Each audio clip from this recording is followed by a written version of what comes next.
Hello everyone and welcome to Avantika Designeering series or ADS as we like to call it. Every week on Wednesday, we feature design and technology leaders who share their professional journey, their thoughts on their domain of work, and designeering where the world of design and engineering meet. Make sure you follow us on social media, Instagram, LinkedIn, Facebook, and Twitter. And with that, let's continue with your show.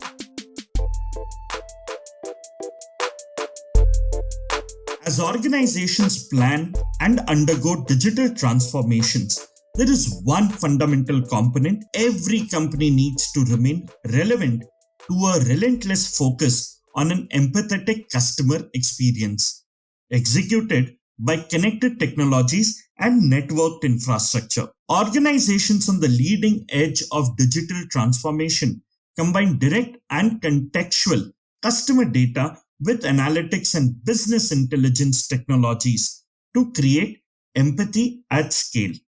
It includes a deep understanding of the customer, anticipating their expectations, desires, needs, and actions, and responding to those needs and expectations in a caring and connected way. And that's why in this episode, we interact with Souvik Banerjjee, Chief Technical Officer at Tata Digital. With over 2 decades of building internet platforms, internet businesses, and internet technologies across 4 continents, he has built from scratch India's two most loved digital platforms, Reliance Jio and Tata Click. And that's why on our journey of discovering designeering, we talk to him about empathy in digital era. Hello, Sauvik. Welcome to Avantika Designeering series podcast. Thank you so much for joining us on our show today. Hey, thank you. Thank you, Rohit. Thanks for having me. And good to speak on technology and interact with someone like you on a good Sunday afternoon. So, very lovely to be here. Super. So, Sauvik, let's start with an icebreaker. I read this on your website that while it is important to use digital to improve your current business model and customer experience, it is also important to have a long term vision of what could really disrupt you. The question that I have is, how can leaders develop this skill set? Rohit, it's a very Puritan thought, but my background when I speak a little bit will tell you why I say this. Anything you do in life primarily has to do with the mental state and the attitude in that mental state you are in.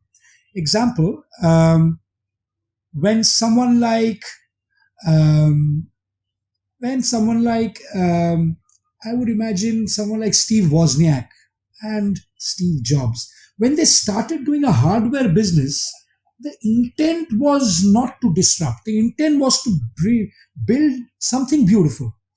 When someone like Jeff Wilco and Jeff Bezos started trying to sell books online, forming a company called Cadabra in 1995, they didn't want to disrupt as leaders. They just wanted to build something new, either solving a problem or a gap. Organically, when they actually get into a matured state of their business or a model or a platform or an entity, they realize that there is an opportunity to disrupt in scale, whether they disrupt in B2C or B2B, or whether internally disrupt in a set of processes. It never happens from day one. That's why I always say that, the intent to disrupt comes later. The ability to do something new comes much before. Organically, that's step two, where your brain starts figuring out that this is something real I'm seeing, and you organically figure out a way to disrupt it. That's what kind of the thought process behind that line was, actually. Super. So, Sauvik, moving from there to your journey, and something that I really find interesting is from being a professional cricketer who represented Bengal in the Ranji Trophy to being a techie and leading Tata Digital today. How did this transition take place? So I always say I'm an accidental technologist. Primary goal in life was to play sports. I ended up playing professional sports in the means of cricket.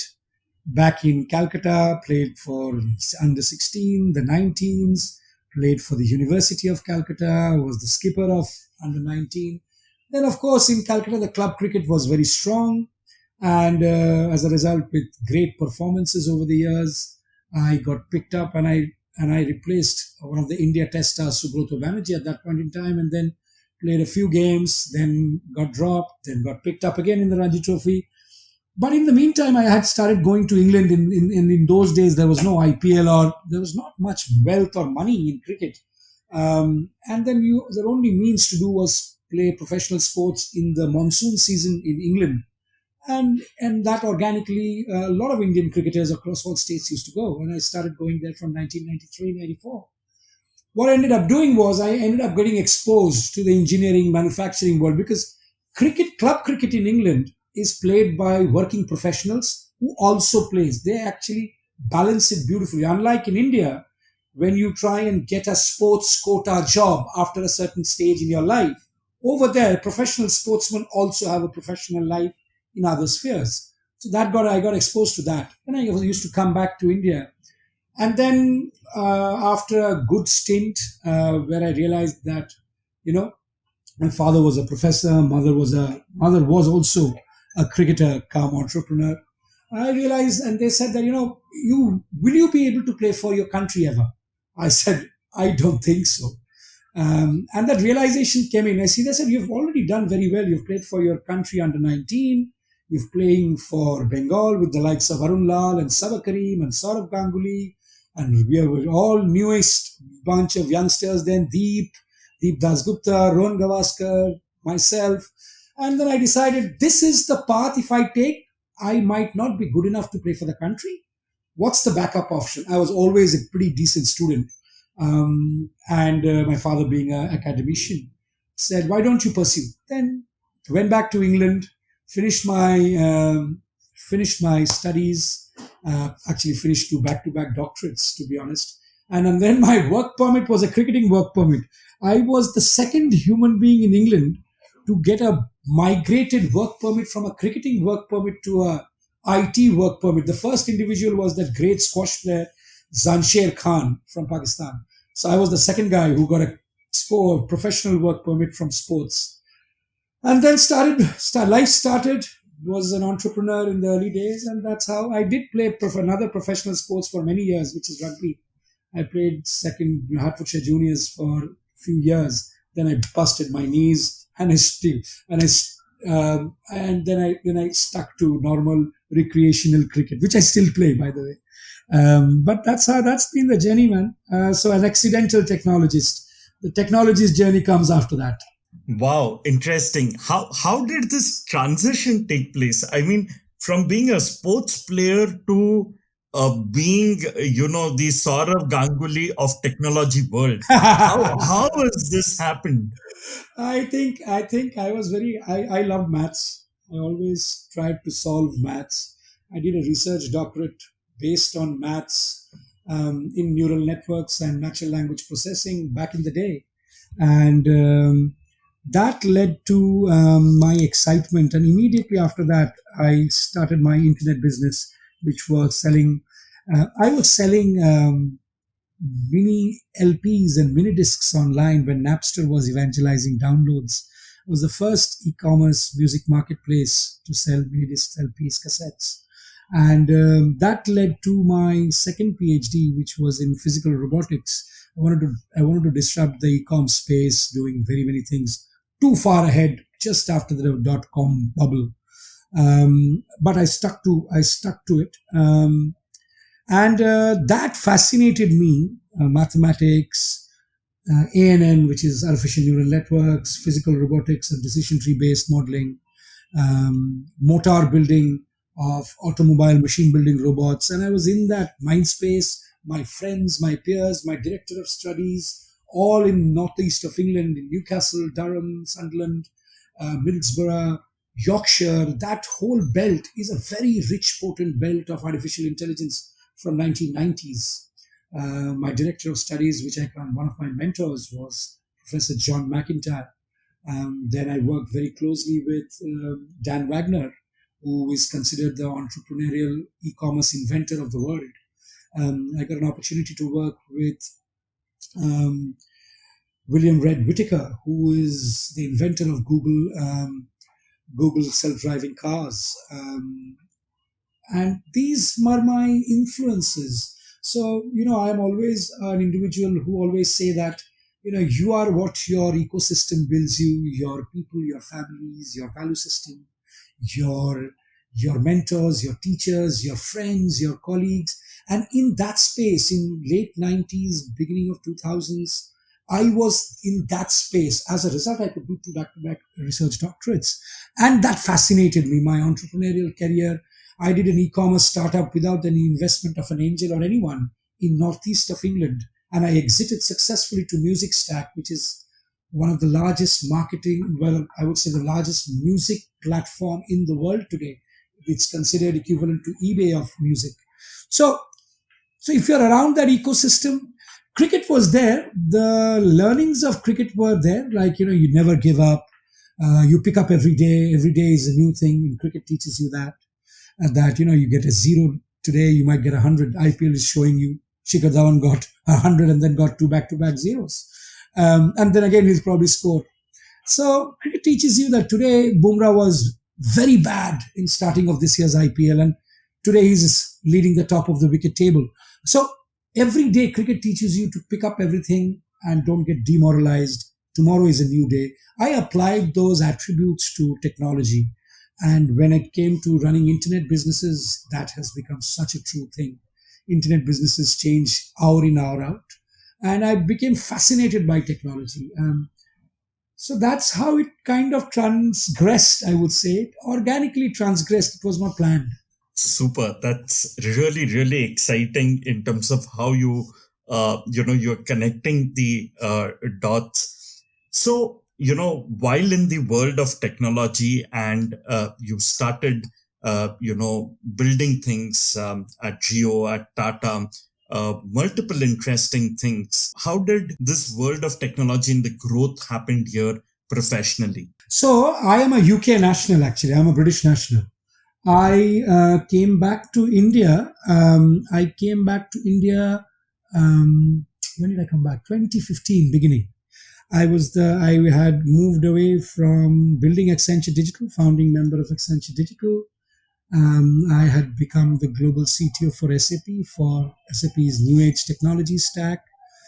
And I was summoned by the SAP APAC and the India leadership team to say that, you know what, Reliance Industries has been with us for many, many years. They're planning to do something. Why don't you come down to Mumbai? So I was having these conversations. I used to live near Canary Wharf in London next to Tower Bridge, and with my wife and my 3 or 4 year old son.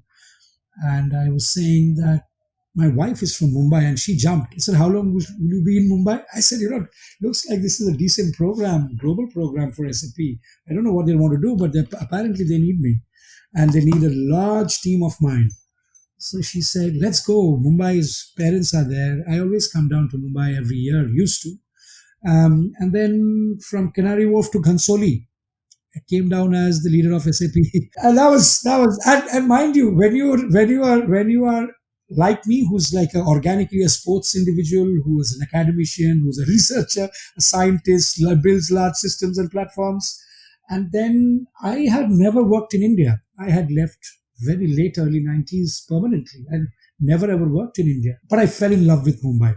Absolutely fell in love with this city. This city is one of the best cities in the world. And I fell in love with the people of India's SAP teams and the Reliance Geo teams, the leadership of Reliance Geo, and it goes to MDA, Mr. Modi, Pankaj Pawar, everyone welcomed me with open arms. And my wife I was expecting our second son. She was 5 months pregnant, and they appreciated that this guy has taken a plunge. They knew I would go away, but they had not been able to crack the entire 4G. And I had deployed 4G for Vodafone in Europe, and I had deployed Telefonica 4G in South America on behalf of Accenture. and they knew about all of this. Apparently, I got to know that later, and then started building Reliance Geo, AGO, Geo.com, order to activation.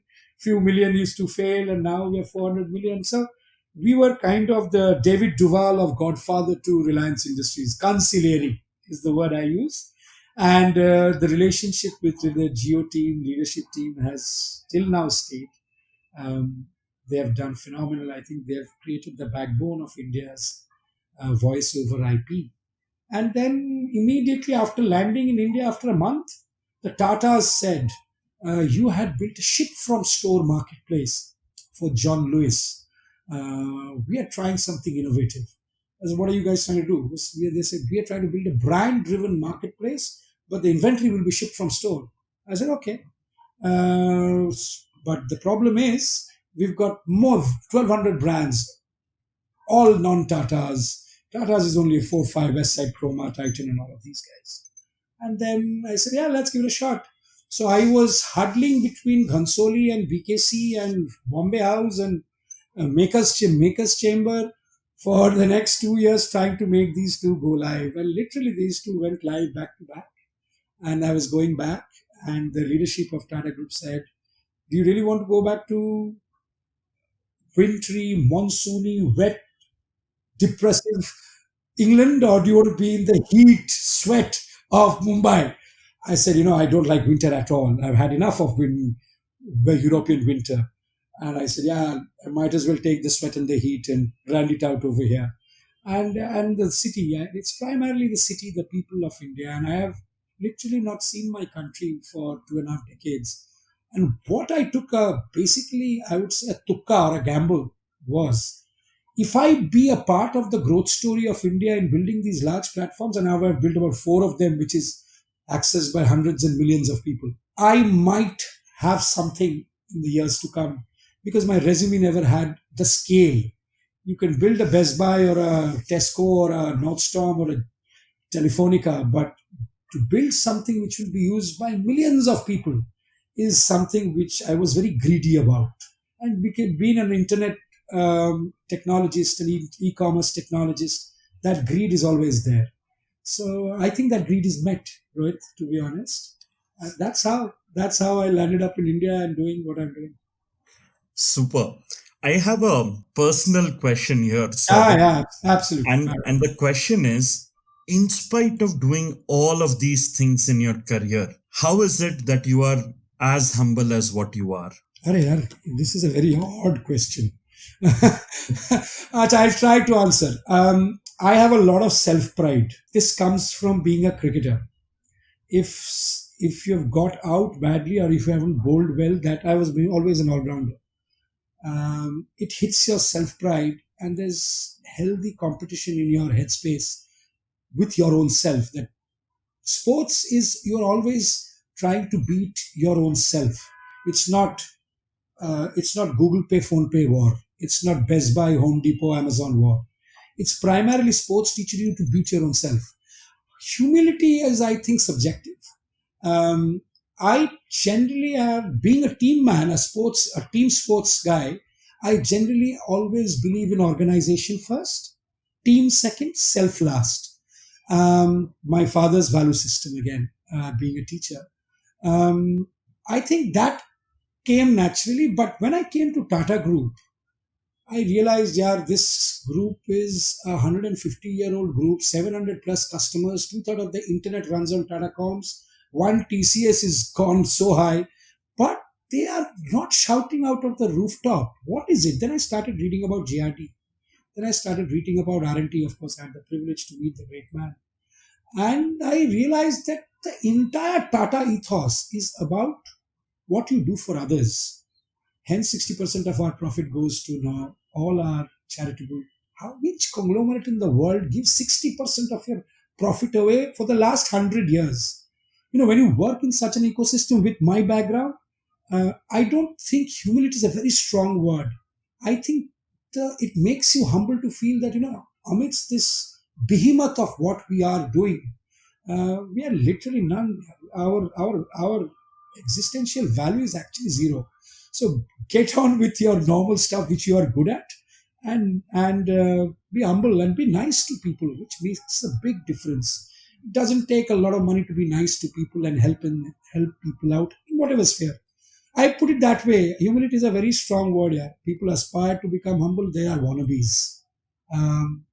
Maybe I will take it as a compliment.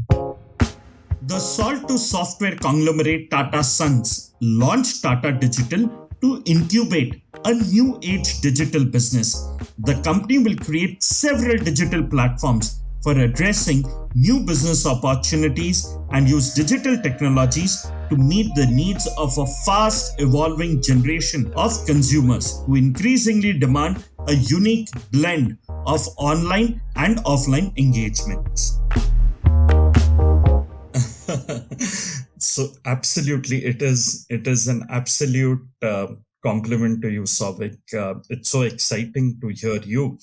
In fact, another interesting question, Sauvik, is having played sports for such a long time, and I mean, obviously there are skill sets and thought processes that you build on the pitch, on the ground, and from there to actually creating a spirit, a culture in the organization.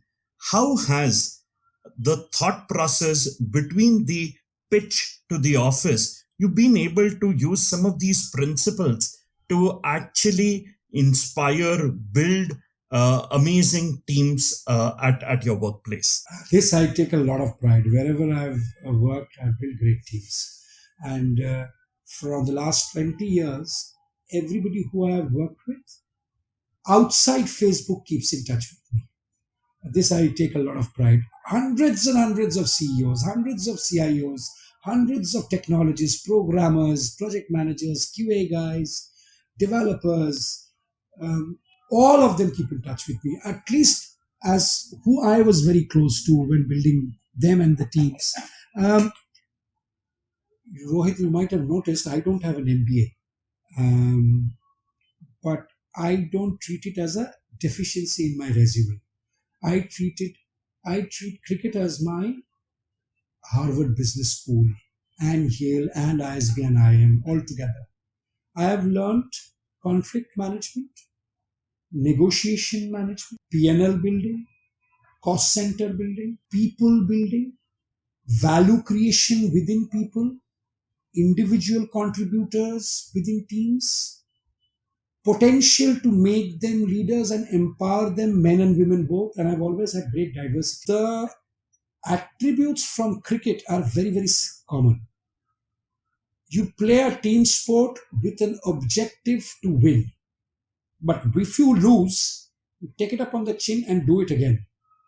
Try it again. That comes in today's enterprise business as a mandatory attribute when you're building the culture within the team, the cultural pillars within the team.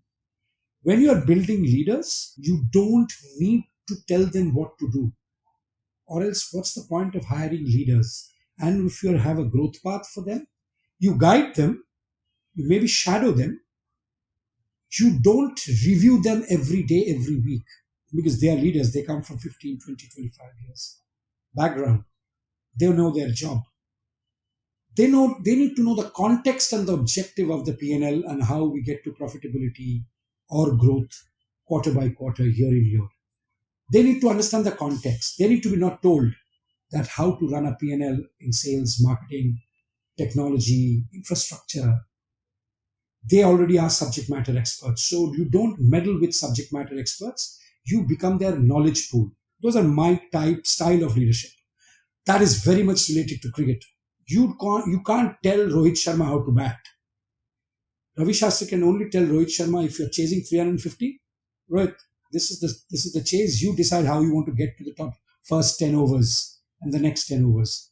Then Rohit Sharma is Rohit Sharma, and then Virat Kohli is Virat Kohli, and then Ajinkya Rahane is Ajinkya Rahane.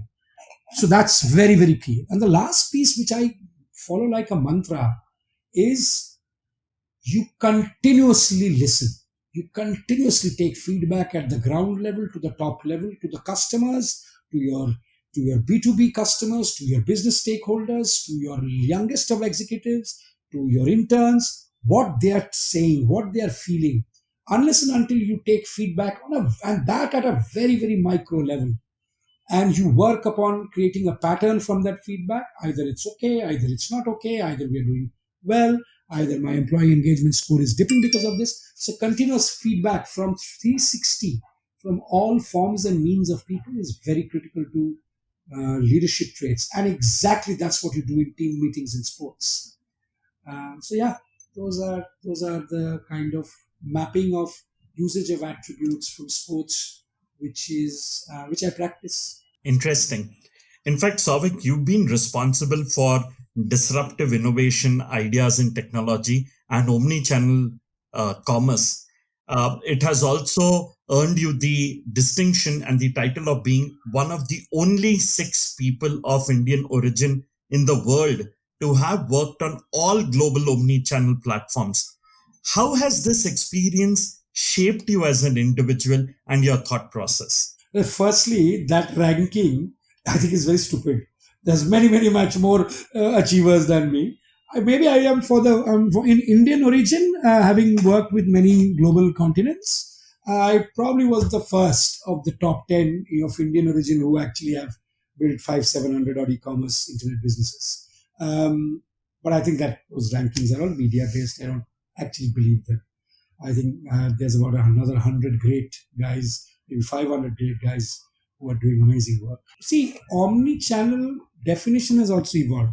Earlier, multi-channel was the catchphrase. What they meant was a desktop.com and a customer services team, and you have a store. That was the commencement of multi-channel. When they brought in mobile across the world, then you had another channel. And then when you started doing ship from store and click and collect, then omni-channel started becoming a regular catchphrase. I think omni-channel is prevalent across the world right now. Every .com retailer or B2B or an FMCG or in healthcare, they have stores or they are connected to the local MSMEs. The way I look at it is these platforms, what I've learned from building and implementing these great platforms is the world was dependent on enterprise stack, the world of the IBMs and the SAPs and the Oracles of the world. And these omnichannel implementations were standard products which used to get implemented for a Spar in Europe to a El Corte Inglés in South America to a Carrefour in France to a Shopper Stop in India to a Best Buy in US. So the way it has changed, and what we could see in terms of changing in the businesses, culture of people, is primarily it was technology first. Because what e-commerce did was it created a new revenue funnel for the enterprise businesses. And I'm keeping open source and enterprise debate aside. What it taught the businesses who are the, it was always between a business versus IT. When internet platforming, omnichannel commerce started to happen, the culture of businesses started to change. People realized there is a beautiful marriage. You can't run a category P&L unless and until you know how search works, or unless you know how a buy box logic works. And in the tech space, they realized that I can't build a commerce platform and connect it to the store if the category guys are not warming up. So that beautiful marriage started happening globally around 2000, just after the recession, where people realized that stores independently, the brick and mortars independently can't operate. E-commerce has to influence the channel, and stores has to be a significant part of it. And that's how the cultures changed. That's how technology landscapes changed. That's how people thought processes changed. Now you hear things like, I need a store of the future. You need, example, Farfetch. I need to build an endless aisle. What is an endless aisle? It's nothing. It's just the kiosk on the store. It's a very simple innovation, but a global phenomenon. The AR way to do Pokemon Go commerce is chase the coupon and run with it and do the mystery shopper and find the mystery shopper and your favorite product you were looking for. So these beautiful things started happening, and primarily to summarize, business and IT got married. Super. In fact, while talking about your experience and things that you've done largely in digital transformation. An element that I wish to discuss with you is what drives digital transformation. In fact, an essential element of it is, of course, technology, but often it is more about shedding outdated processes and legacy technology than it is about adopting new technology. So what drives digital transformation according to you? I'll keep it very short in this answer. Mindset and attitude from the CEO to the plant line worker, or from the CEO to the programmer. It's as simple as that. And how do you make that happen? All successful transformations have had the biggest KRA as change management. If change management is not about technology, it is not about putting processes, old processes. It is about implementing a futurism of change management, which includes training, which includes legacy junk to be thrown away, includes hard decision making, it includes extreme amount of risks to be taken, and it includes the two most important things: excitement and attitude for a common cause. People who are at the CXO level who take a decision that we will transform, it doesn't bottle down or boil down to the n minus 10 level, always have failed, and they're still, their transformations are taking years and years and years, and they're still transforming, and they will never transform. Those who have taken a target, a hard target, 18 months, and we will be completely in a new world of workable, or 24 months if it's a large enterprise. All successful large enterprises have transformed in 2 years. If they have not been able to do between 24 months, 18 to 36 months, worst case, unless and until it's a conglomerate or a capability like the size of a Johnson and Johnson who have transformed themselves, or a P&G or a GSK, the FMCG industry are the champion in this space in transformation. It's not happening. There's something wrong somewhere.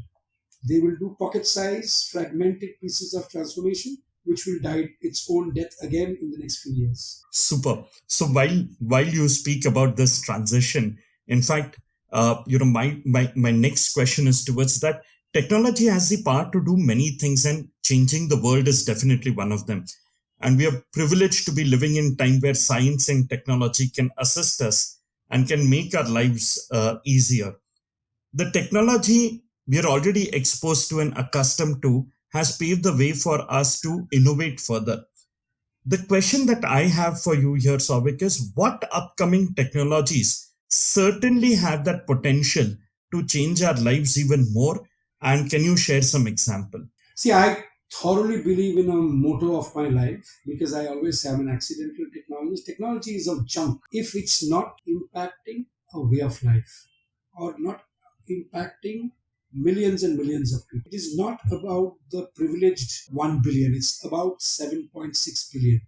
If it's not impacting them, it's about that little girl in Syria whose house is war torn, and through the beauty and the gracefulness of the world of WWW, she can run her household, learning how to make fire. An 11-year-old girl, parents gone away.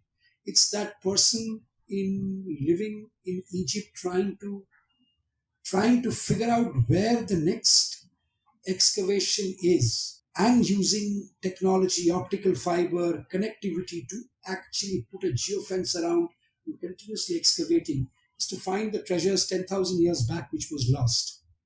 That's the impact of technology. If that individual in the COVID impacted world and can do a COVID screening with the paranoia of his old parents, I can't take them to the hospital because it's full of germs, can get remote consultation and remote medicine in the nth corner of the country, thanks to the usage of a mobile phone through video consultation. That's what technology is all about. Technology is not about showcasing how neural network powered personalization engines across the world is helping you sell the next G-Shock watch, or remarketing the and kind of cheating the boosting algorithms of Facebook and retargeting the same guy with a iPhone 12. That's not technology. Consumerism can't be technology's impact to the world. It's got far beyond impact, which we are seeing in today's day and age. When some of our research where I have been privileged to involved in, I can invent the water molecule in a water scarcity planet of 2050, and I can replicate water. Technology is all about that little change of building the tangible user interface where I am behaving like a magneto and I'm able to move objects, which is tangible user interface. Think of that technology if in Indonesia was available and we could have taken the kids out of those caves.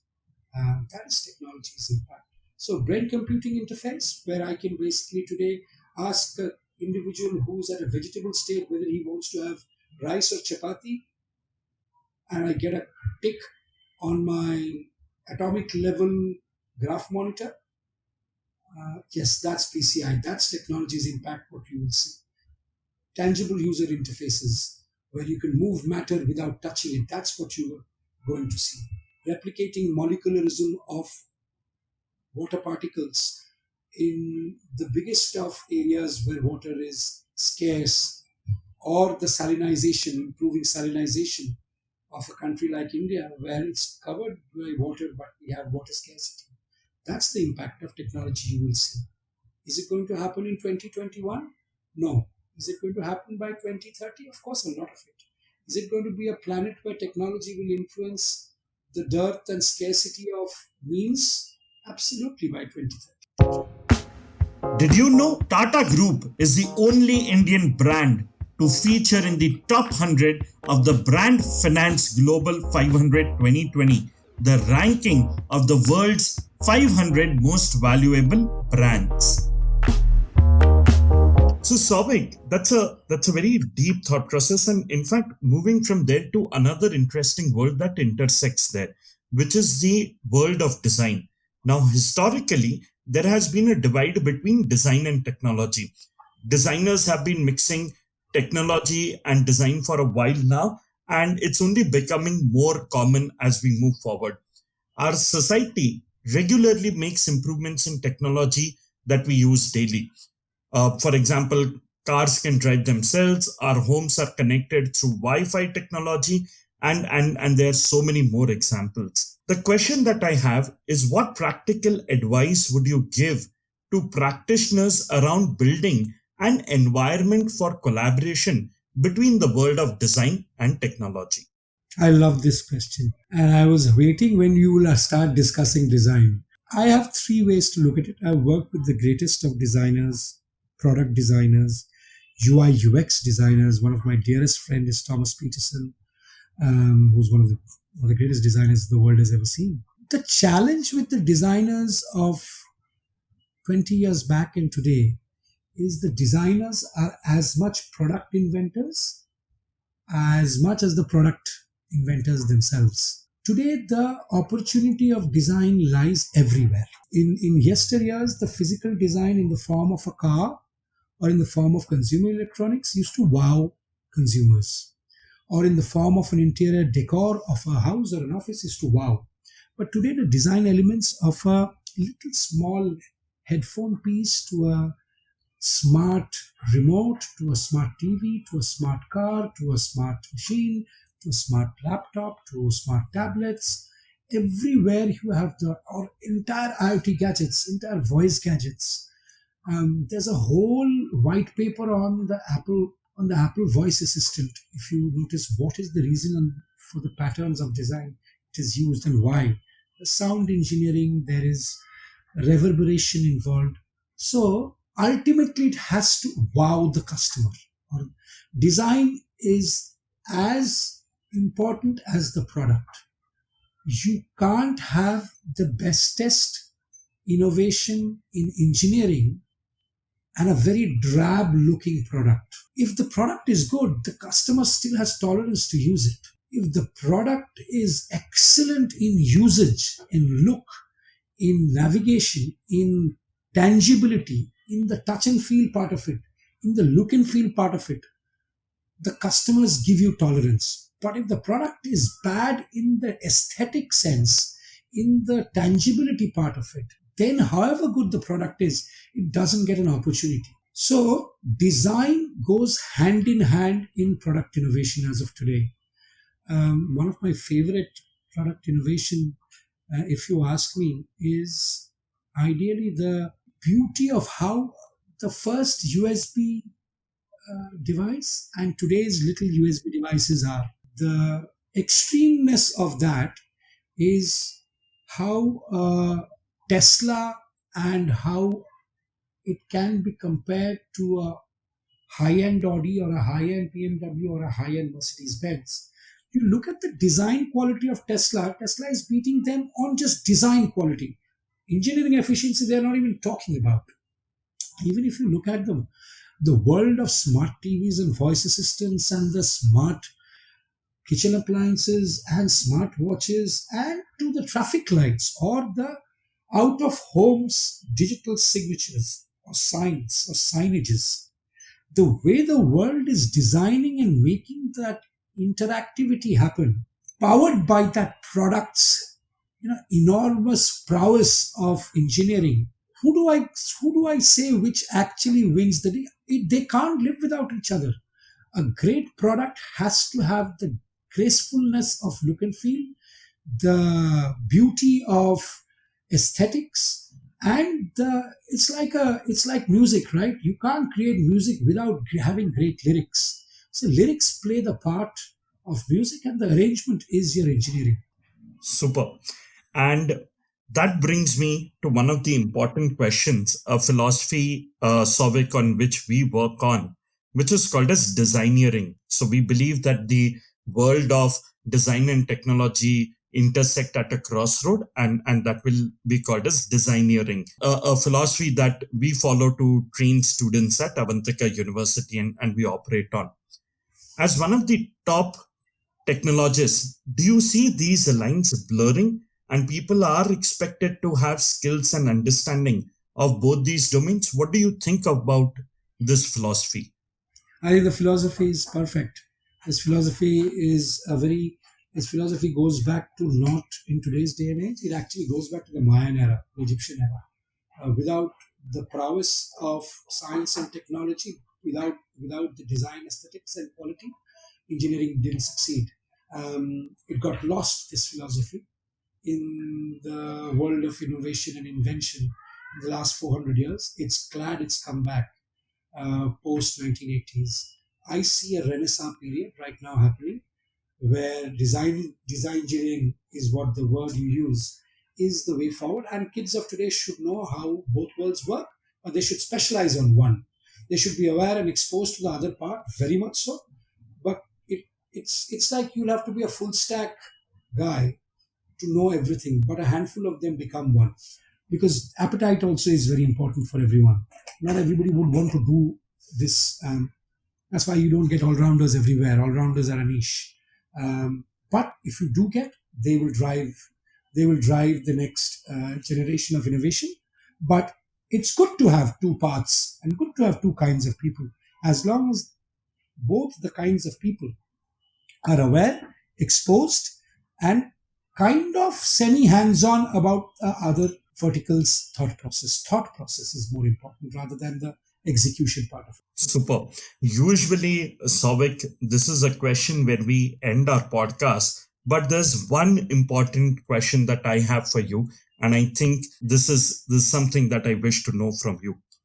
Over the 2 decades of professional work experience, what are some of the valuable things that you've learned that you would like to share with all our listeners and the aspiring techies or designers out there? What are some of those valuable things that you want to leave? You want them to learn. Don't be good at your job. Try to be excellent, brilliant to the nth degree in your job you're doing, and be obsessed about what you're doing and love it. If you don't, then you will have a lot more issues. If you're not doing and loving something, do something else. Second thing, don't try to emulate, create your own existence. That doesn't mean you become a arrogant individual.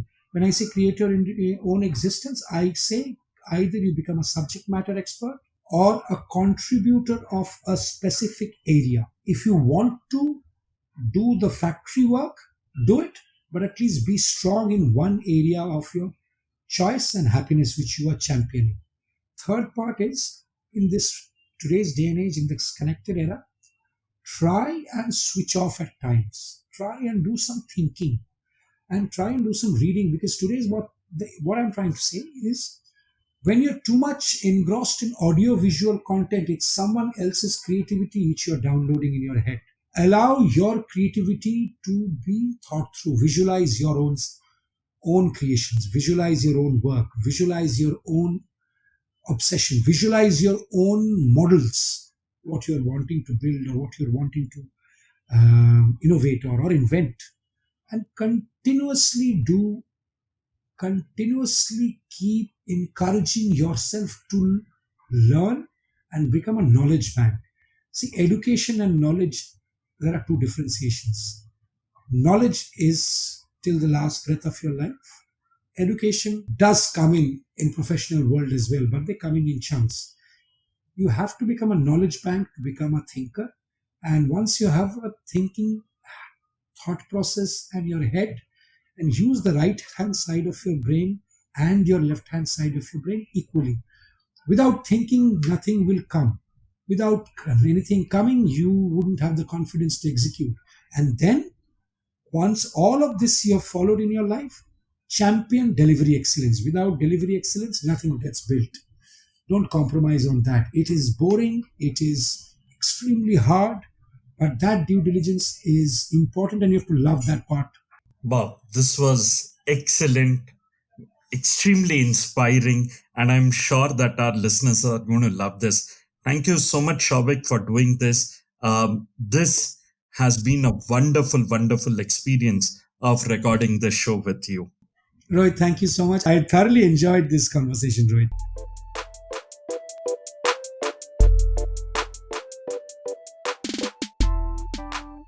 Hey there, we hope you enjoyed our show. Do write to us on ads@avantika.edu.in.